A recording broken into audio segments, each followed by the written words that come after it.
ആഗോള വായ്പാ ദാതാക്കളിൽ നിന്നുള്ള ഫണ്ടുകൾ കൊണ്ടും സൗഹൃദ രാജ്യങ്ങളിൽ നിന്നുള്ള ഫണ്ടുകൾ കൊണ്ടും അടിയന്തര ഫണ്ടുകൾ കൊണ്ടും നിലനിന്ന് പോകുന്ന ഒരു രാജ്യമാണ് പാകിസ്ഥാൻ. 2025 നവംബർ 21 വരെ പാകിസ്ഥാൻ IMF നൽകാനുള്ളത് $6.59 ബില്യൺ എന്ന ഭീമമായ തുകയാണ്. IMF നിന്ന് ദീർഘകാലമായി സഹായം സ്വീകരിക്കുന്ന സ്ഥിരമായി IMF ആശ്രയിക്കുന്ന രാജ്യങ്ങളിൽ ഒന്നാണ് പാകിസ്ഥാൻ.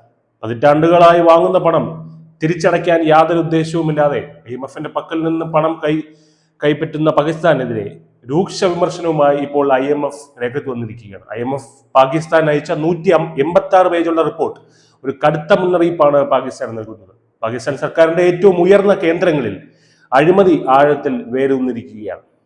ഈ സമ്പ്രദായം ശുദ്ധീകരിക്കാതെ പാകിസ്ഥാന്റെ സാമ്പത്തിക പ്രതിസന്ധി, രാഷ്ട്രീയ അരാജകത്വം, വിദേശ വായ്പകളെയുള്ള ആശ്രയിക്കൽ, ഇങ്ങനെയുള്ള ദുരിതങ്ങളിൽ നിന്ന് പാകിസ്ഥാൻ ഒരിക്കലും പുറത്തു വരില്ല എന്ന് IMF പറയുന്നു. പാകിസ്ഥാനിലെ സമ്പദ് വ്യവസ്ഥ അധികാരവും സ്വാധീനവുമുള്ള ഒരു വർഗത്തിന്റെ കൈപ്പിടിയിലാണെന്നും IMF പറയുന്നു. അസീം മുനീറിന്റെയും ഷഹബാസ് ഷെരീഫിന്റെയും ഓഫീസുകൾക്കെതിരെയുള്ള IMF തുറന്ന പ്രതികരണമാണിത്. 2023 2024 ഇടയിൽ പാകിസ്ഥാൻ $5.3 ട്രില്യൺ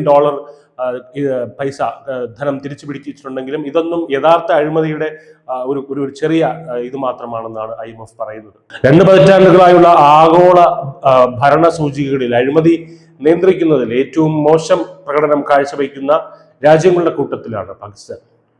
തുടർന്ന് പാകിസ്ഥാനിലെ നീതിന്യായ വ്യവസ്ഥയും ഉദ്യോഗസ്ഥ വൃന്ദത്തിനെയൊക്കെ IMF വിമർശിക്കുന്നുണ്ട്.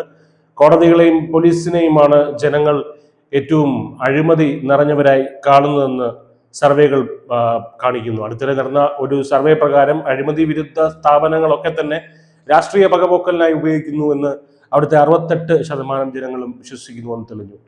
പാകിസ്ഥാന്റെ സ്പെഷ്യൽ ഇൻവെസ്റ്റ്മെന്റ് ഫെസിലിറ്റേഷൻ കൗൺസിലിനെ പോലും IMF ചോദ്യം ചെയ്തിരിക്കുകയാണ്. വിദേശ ആഭ്യന്തര നിക്ഷേപങ്ങളെ ആകർഷിക്കുന്നതിന് വേണ്ടി ഉദ്യോഗസ്ഥ തടസ്സങ്ങൾ ഇല്ലാതാക്കാനും ഏജൻസികൾ തമ്മിലുള്ള ഏകോപനം സുഗമമാക്കാനും ഉത്തരവാദിത്തമുള്ള ഒരു കൗൺസിലാണ് ഇത്. ഈ കൗൺസിലിന് വിപുലമായ അധികാരമുണ്ട്, എന്നാൽ സ്വകാര്യത തീരെ ഇല്ലെന്നാണ് IMF വിമർശനം.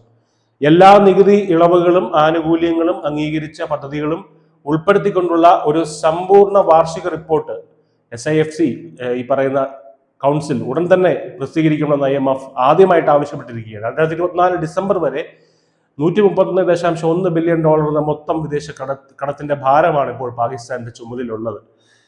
അത് ഈ കടബാധ്യത തന്നെ ഇത് എത്രയും പെട്ടെന്ന് ചെയ്തില്ല എന്നുണ്ടെങ്കിൽ കടബാധ്യതയിൽ തന്നെ കുടുങ്ങിക്കിടക്കുമെന്ന് പറയുകയാണ് IMF. ചുരുക്കത്തിൽ സ്വന്തം കാലിൽ എത്രയും പെട്ടെന്ന് നിൽക്കാൻ പഠിക്കുക, അധികം കാലം തീറ്റിപ്പോറ്റാൻ നമ്മളെ കൊണ്ട് പറ്റില്ല എന്നുള്ള കർശനമായിട്ടുള്ള ഒരു മുന്നറിയിപ്പ് തന്നെയാണ് IMF നൽകുന്നത് പാകിസ്ഥാന്.